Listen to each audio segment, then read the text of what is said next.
Hello and welcome to Africa in Demand, your gateway to everything Africa. I always like to make sure that people know that our guests are also incredible people that are speaking to something that they've not only studied but also experiences you've been to. So. Most of the discord comes from just a misunderstanding. Don't give excuse to things that you are supposed to be doing. The truth is really finally starting to come out. Africa in Demand, your gateway to everything Africa.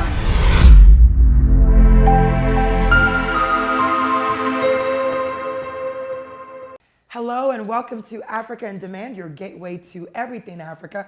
I'm your host, BC, and today you guys are joining me for a special episode with Dr. Temi with the University of Real Life with Dr. Temi. Thanks for joining me today. How are you? Now, Temi, you're not a stranger to the show at all. No, I am not. Not at all. Not at all. Temi, you've been a guest, and I really appreciate all your expertise. When you are a woman with, many trades and expertise, you get to be on our show quite often, and we thank you for always accepting our invitation. You're welcome. So you started a new venture since we last talked. Yes. Busy lady. Yes. Oh my goodness. So we have this show, your podcast. Yes. And it's called, I'm going to let you go ahead and tell them again. It is the University of Real Life with Dr. Temi. Okay. And it's pretty much a play on the fact that I am a PhD, a doctorate in public health, and I was trying to get into the classroom to teach. And so I wasn't really getting any gigs. So I was just like, you know what? I'm going to make up my own school where I could talk about anything that I want. I can have anybody come and speak. And, I can just pretty much talk about life in the same way that everybody does when you're sitting and you're talking to one of your girlfriends or your husband or anybody, just about random things that come up. Real life situations. Yes, real life situations that just are not anything strange that anybody hasn't heard before, but want to hear somebody else talk about it. We all have those types of things that's like, ooh, I wish I could hear somebody else talk about that because, I'm not going to talk about it. And there are even some things that I don't think I'm going to cross over and delve into, but I get a lot of feedback from people about the different types of subject matters that they want to hear me talk about. Yeah. And I make a note of it. And this podcast is going to be around for a while, so there'll be a whole lot to talk about. I think it's going to be. I've gotten a chance to, support and watch some of the shows. And I will say the one show that I could listen to over and over again, which all of them are great, was when you did the one on Let's Hear It for the Boys. But we're not going to go into too deep yet because I kind of want to talk about the journey that it took you to get here. So, you're a doctor, you hold a PhD, you have a nonprofit, you're a mom, you're a wife, you're a busy lady. And, you decided to start this podcast and you're having these conversations that are really about real life situations that really anyone can relate to. Right. And what was that process like for you? When you decided to start it, what did you think and how did you think people would receive the topics and what you were doing? It's extremely nerve-wracking, as you know. I mean, you're sitting across from me interviewing me, so you know how nerve-wracking it is to have something in your mind and you've envisioned it. This is your baby. You've birthed it in your mind and you've seen it play out this way. And then the biggest fear becomes, how is the world going to receive it? Am I going to be cool enough to compete with other folks who are social media influencers, people who have been in business for years, people who have been doing podcasts for years? I'm now competing with all those people. What is it that's going to make what I'm doing special enough for somebody to give me 15 minutes of their time once a week? And I think I'm pretty fly. I think I'm pretty cool. But that fear, that constant fear that you're not going to be good enough. And I think we live in that kind of society right now, with everything just hyper sharing. Ooh, let me put up this outfit of myself. Ooh, let me talk about this because I know this is what people want to hear about. Right. That constant fear that you're not going to be received as much as well as you think you should be because you're thinking, I have dope content. I have all this stuff I want to talk about. It's important. It's great. I think people want to hear about this. Yeah. But that fear is always there. Yeah. And it's like, what are people going to say? Yes. The fear of being judged. And sometimes you got to shut all of that out, right? And just go for it. It can be difficult. But, as I talked about in at least a few of the episodes, having good girlfriends, having a village that's supportive of you. Yeah. Because when you have a village, when you have people that are constantly in your ear like, listen, go, do it. Do it. You know, I had a sorority sister of mine, when I spoke to her, I cried about it, and I was just like, I got the cover art, I've got the app that I'm gonna use, and I don't know. And she was just like, jump.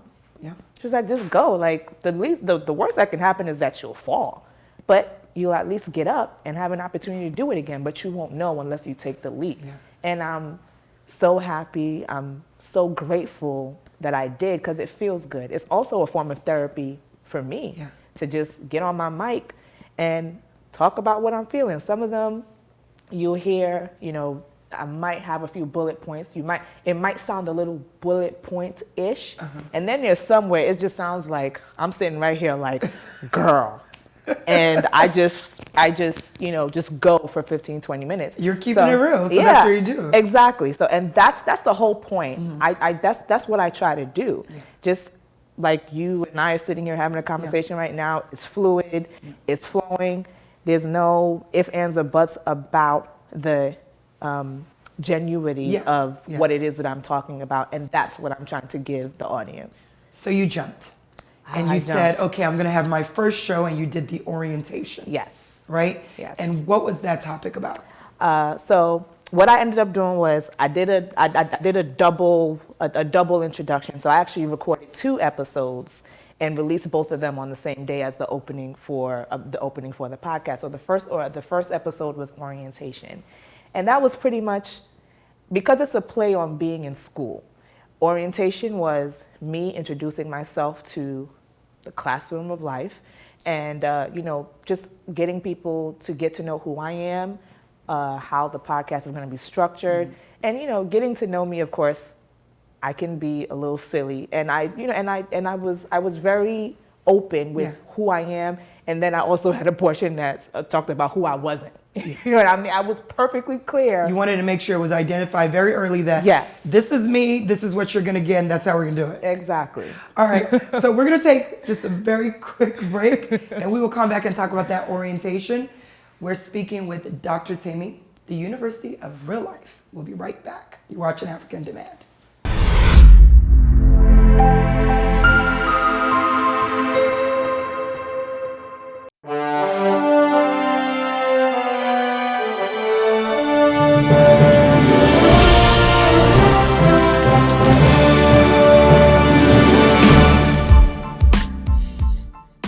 Hello and welcome to the University of Real Life with Dr. Temi. Class is now in session.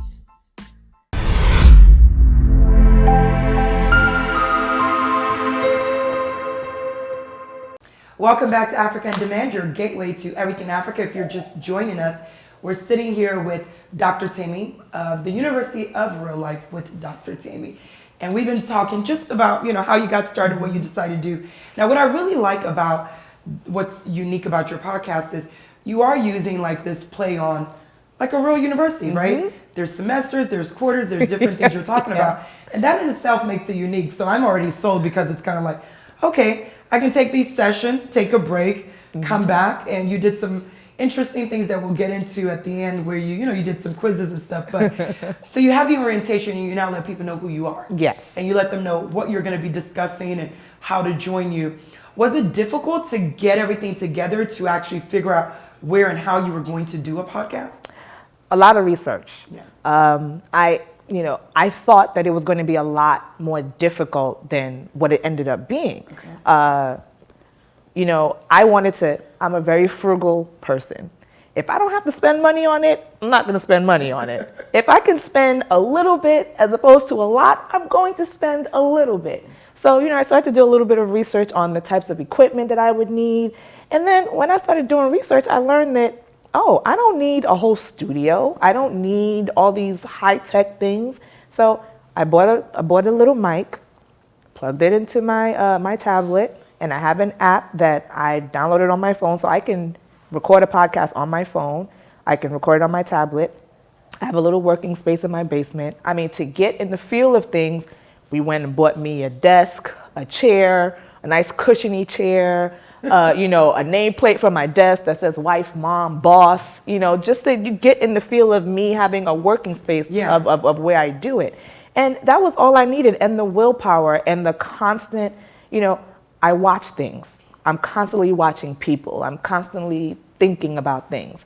And then ideas just come up. Before I started the podcast, I had written out pretty much I had written out the whole first quarter. I already knew. And I actually, because things change in life, like you see things and it influences the way you're going to see the next day. So some of the things I actually had arranged to talk about, I ended up not talking about it. I talked about something else just off. So you kind of go off of like, if something is going on, you feel a certain way and you like, you know what? I feel like this is the conversation that needs to happen right now. Yep. I mean, a perfect example of that was the Count Your Blessings episode. Yes. I had gone to Boston. Long story short, I got a bone stuck in my throat. Y'all don't ask me no questions. You can listen to the podcast to get more details. Yeah, that was an interesting story. Yes. Like to me, I don't even know how you still went through the weekend. I had surgery in the morning and emceed a party the same evening. But I saw so many things in the ER, and then I was just like, oh no, this is what I'm going to talk about on the podcast, And so life happens like that. Yeah. Things happen where it's like, you know what, I wanted to talk about this, but the universe is telling me, God is telling me, everything else around me is telling me, this is what you should talk about. It's like that sometimes. And I love that I have that liberty to be able to do that. With it. So I do want to dig deep into one of the topics because that one spoke to me because I sat there and I said, you know what?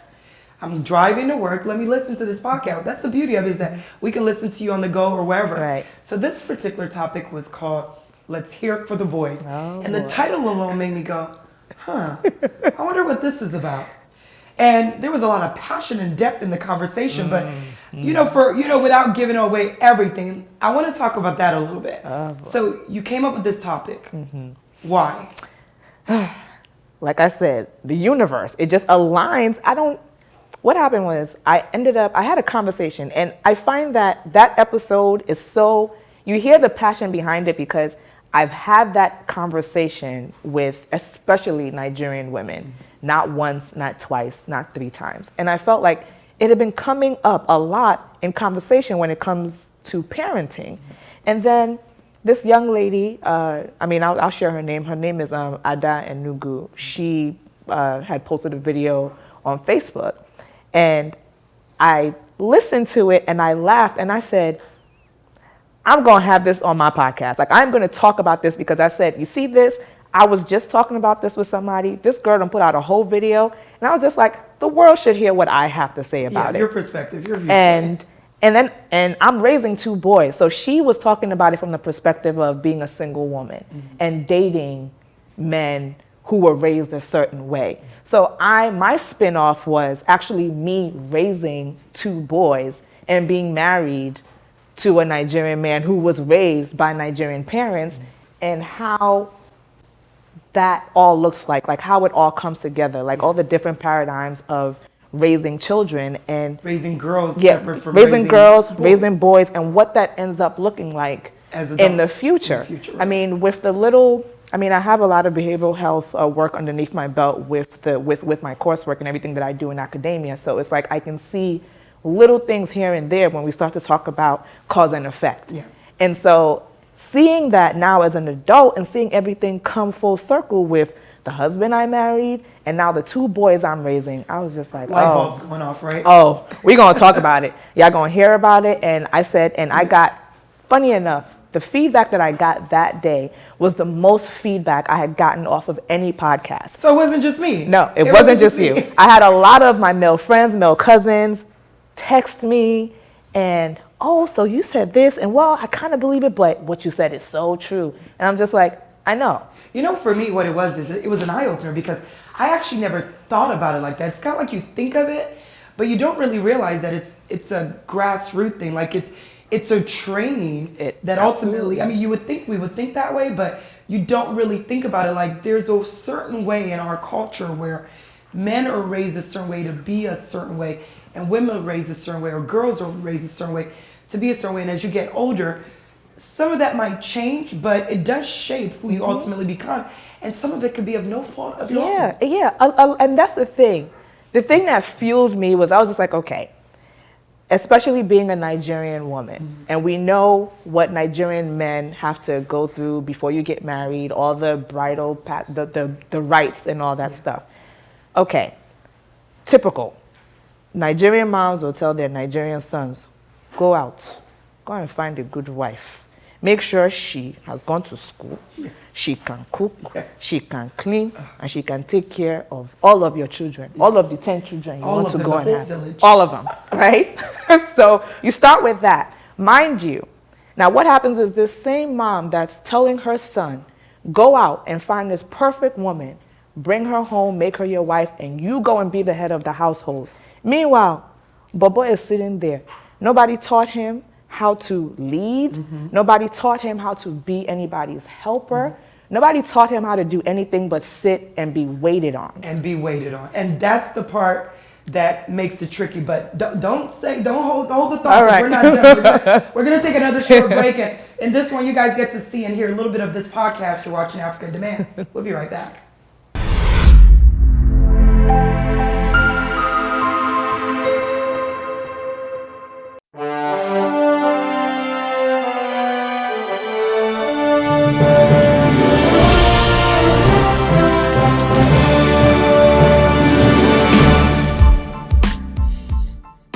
Hello and welcome to the University of Real Life with Dr. Temi. Class is now in session. Y'all moms from the last generation, y'all set us up. Like y'all really set us up. Because, and I've had this discussion with my husband as well. We are the ones, and it's so funny, we are the ones that are taught how to nurture, how to build, how to lead. Yet, when we get married or when we are in a permanent relationship with somebody, we are expected to be submissive to this man who's supposed to be the head of the household. Yet he was never taught. He was never taught how to lead. He was only taught really how to sit and wait for things to be done for him. I'm going to let that sit. I'm going to sit and let that process a little bit. If you think about it, unless boys and men, which, there are a few here and there that take an active role in teaching themselves things. But when you are raised at home where it's the girls are the ones cooking, cleaning, doing everything, and all you're doing is sitting and waiting to get fed or sit and waiting to get into your room that's clean, or you're sitting and waiting for somebody to clean up after you, how on earth are we now supposed to expect these same little boys to get in a situation as men where they know what to do when they were never taught?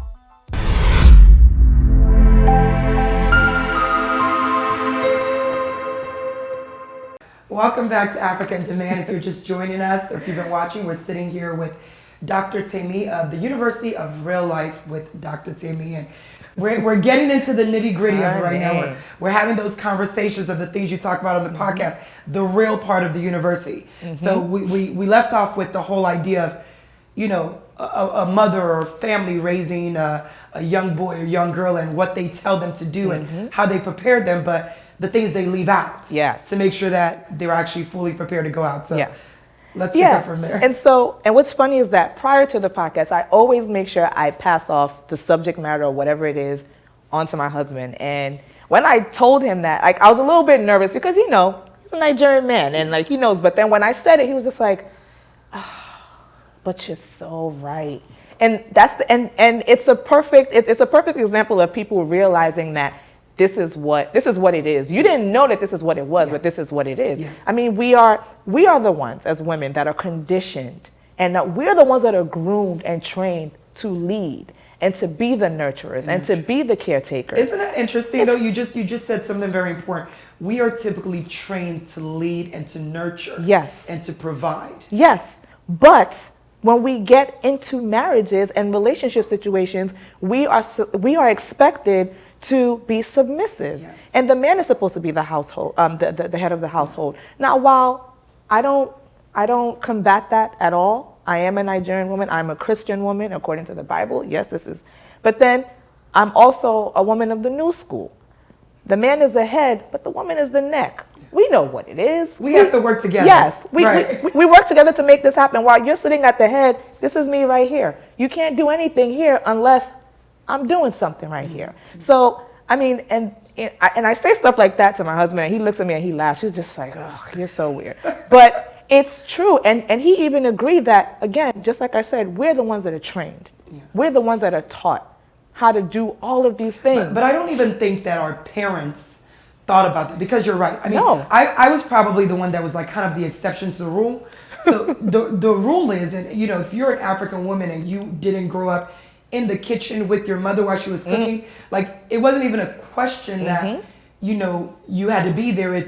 That's where you better be. That's where you better be. Right? And, and if you're not there, you better be like literally bedridden of some sort. See, I got I said that. You did say that. And that's the thing. I said that. There's no way. Isaac Ayagwashola, if he was sitting here, he was standing and say, yes, my daughter, you're right. Let me tell you. But that was all my sisters. Yeah. I did see that. I was the exception strictly because I was sick growing up, so I got a lot of passes. And I knew how to use my passes to get out of it. Listen, but it didn't mean that I was never in it. It didn't matter what we were doing. If my mother was standing in the kitchen and that blender went off, I mean, I don't want to, you know, because sometimes when it gets to the nitty gritty to describe something, I get in the habit of speaking Yoruba, but I won't do it right now. Okay. But you know, as they say in pidgin, if they born you well, and you're sitting in that living room while Buster is in the kitchen cooking, there's not like. Whatever happens to you, that is your problem, your business, because you knew she was in the kitchen, and Isaac is sitting there, and like he'd be looking at all of us like, so what are you doing here? And all of us will go and we stand in the kitchen behind our mom like this. Sometimes we won't even do anything, but you have to be there. You have to be there to learn. And you know, that juxtaposition when you're raising boys, it's very different. I'm the first of 5, and there's 4 girls before our baby brother. And, you know, of course, my parents, a little bit older as he's growing up. And fortunate or unfortunately for him, he has 4 very strong-willed, passionate, don't play that sisters, that anytime we had to do stuff, if my sister was cooking in the kitchen, she'll be like, wait, I'm not sure what you thought this was, but I need you to get here and cut these onions and cut these potatoes. And my brother, that's to your little brother, yes, right? And then he can make the best mashed potatoes from scratch ever. I mean, but so there's a lucky woman out there that's not gonna have to do too much because he knows how to do it. He won't, you know, he won't go hungry because he'll be. Oh yeah, he will know how to feed. He will not starve. I mean, that's for sure. So would you say it's important then to have that balance? Because you know, as we're talking about this, we're talking about the fact that girls are raised with very specific things that, especially within the community, you have to be able to do.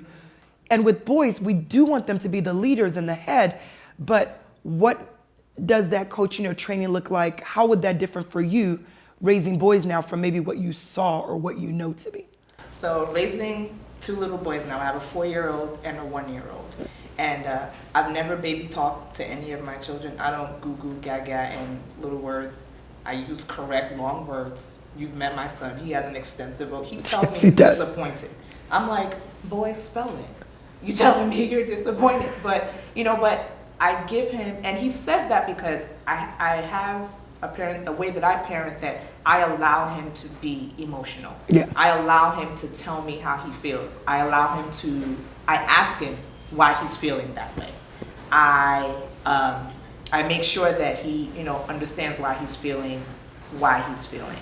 And then on top of that, things that typically people would do with their daughters, I would make sure if I'm doing something in the kitchen and I need some assistance and I'm the only one there, so is it because I don't have girls that nobody's gonna help me? Yeah. No. I ask him to pass me things, and he actually enjoys it. You know, I have a picture of him. He was basting some salmon that I was gonna bake. I have him help with stuff like that. Helping him with his homework and teaching him chivalry. Yeah. Chivalry is, I have a friend that would always say chivalry is not dead, it's in a coma. You know, just I like that. It is. Just needs to be woken. Yeah, just you know, I teach him when mommy's coming through the door, any adult, you hold the door. When they go through, if they say thank you, you say you're welcome. I mean, you know, things like that. He has a piggy bank. I was taught financial management when I was about 12. I had a bank account with the Bank for Kids. I had a bank account. I knew how to balance a checkbook before I started high school. I knew that if I wanted to buy certain things, this is how much I had to save, this is how I had to save it, this is how, I'd spend it, things of that nature. Yeah. I'm teaching him that now. He has a piggy bank. So it's just like, Mommy, I have money. And I make fun that, one day you're going to take Mommy on a date. And that's going to come up too. I want for him to know how to treat other human beings, how to treat women when it comes to the point where he is going to be dating, how to be polite and respectful towards people of the opposite sex. Because, of course, we live in a society now where everybody's an object and everything is so quick, just quick gratification for everything. You want to see TNA, all you got to do is click on this, and you got it. Yeah. So. I mean, you just even sitting here with you, that just goes to show me that anyone who hasn't seen the show, you definitely have to watch it because we could sit here and talk all day. This is one of my favorite topics of this show, but how can people follow you and find out about your show so they can actually go and watch these and engage? So it is called the University of Real Life with Dr. Temi podcast. It is on every major listening platform, like all of them. It's probably like on 10 platforms, including Spotify, iTunes, Google, Podbean, Overcast. It's on pretty all much of them. all of them for the most part. And my social media handle is Temi PhDiva on both Twitter and Instagram. And I'm working on my new personal website, which will be iamdrtemi.com. So there you can learn a little bit more about me, the podcast, the nonprofit. And everything that you have going on. Everything else. Well, as always, don't be a stranger to try. I always love having you on. You're very knowledgeable about so many things. Thanks for joining us. Guys, thanks for watching Africa in Demand, your gateway to everything Africa. We'll see you next time.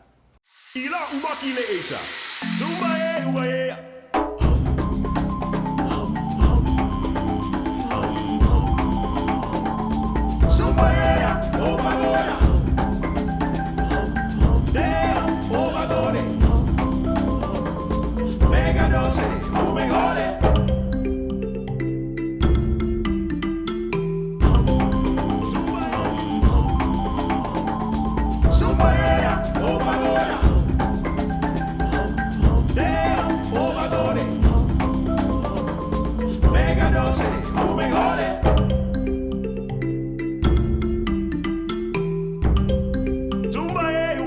yeah.